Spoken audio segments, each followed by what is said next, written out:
So, as we're all looking ahead, there's a huge question hanging in the air for every single Bitcoin investor. What is going on, and what's coming in 2026?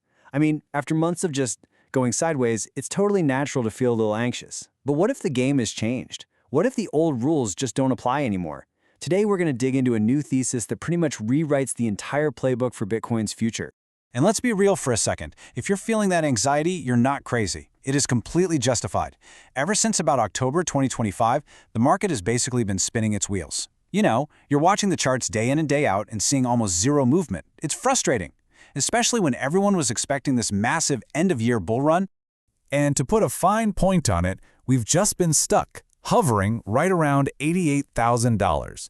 Now, don't get me wrong, that is a solid price, but it's not the explosive, face-melting breakout that so many of us were strapped in for, right? This stagnation, this sideways chop, that is the heart of the anxiety, and it's exactly what we need to unpack.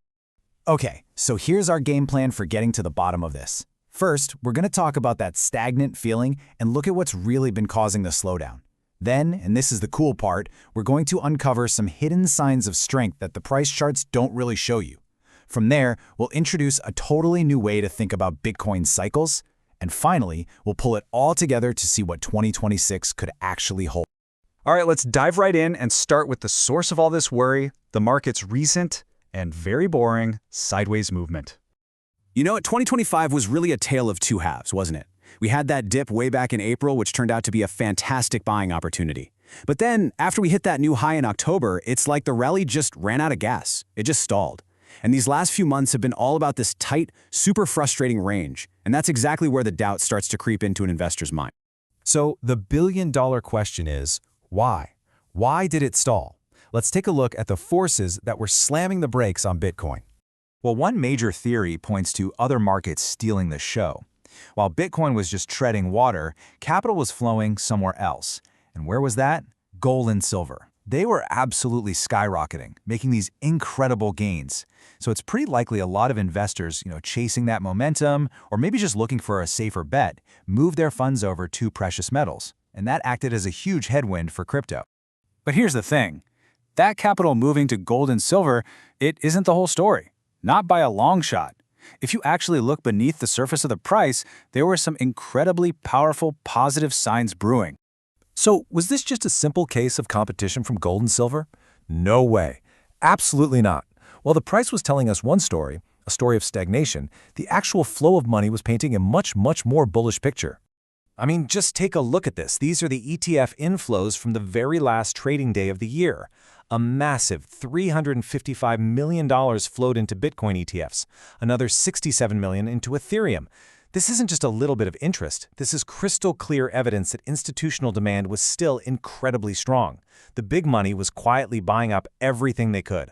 And it wasn't just the ETFs. We saw the corporate giants, MicroStrategy and others, continue to load up on Bitcoin for their treasuries. And if you look at the on-chain data, the whale wallets, the biggest holders out there, they started flipping green. That means accumulation, not selling. Even more telling, long-term holders did the same thing. They switched from taking profits to buying more. The smart money was absolutely making its moves.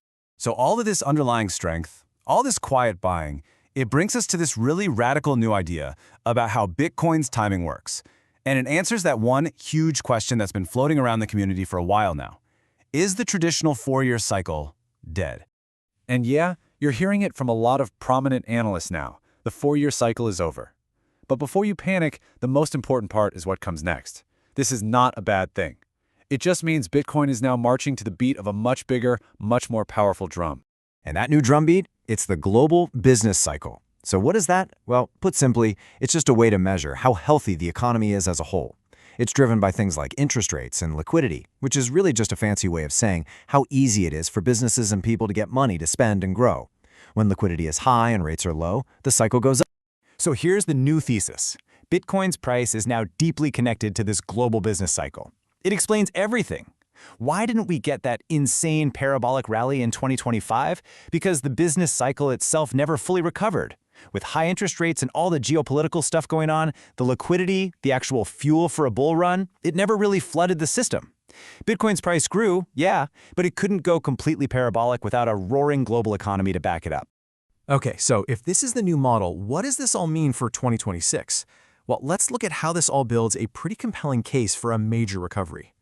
The path forward actually seems pretty logical when you lay it out like this. Step 1, the consensus is that we're going to see more interest rate cuts in 2026. Step 2, this directly increases liquidity. It makes money cheaper and way more available. Step 3, as that happens, the business cycle starts to improve. And, well, step 4, in an improving economy where money is flowing again, what do people get excited about? High growth assets. And that puts Bitcoin and crypto perfectly positioned to absolutely shine. So let's just quickly summarize the key takeaways here. That frustrating sideways market, it wasn't a failure. It was just a reflection of a flat business cycle. The old 4-year cycle playbook that we all memorized, it's probably being replaced by this new model tied to the global economy. This means a recovery in 2026 is actually very likely as liquidity starts to improve.